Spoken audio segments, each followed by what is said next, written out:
How to stop OneDrive from syncing. If you have been using the OneDrive application and want to read on how to stop the syncing from it, don't worry. In this video, I will show you how to do it. So let's get started.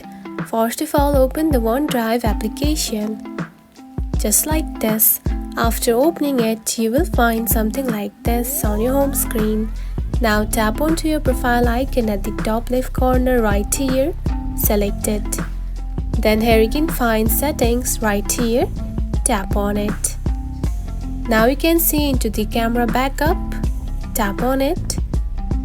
Then here you can see the syncing is turned on. Now to stop syncing, simply tap onto this button right here. Just like this. And now you can see it is now turned off. And that's it. This is how you can stop OneDrive from syncing. It is a very easy process, right? If you found this video helpful, don't forget to like and subscribe for more tips. Thanks for watching.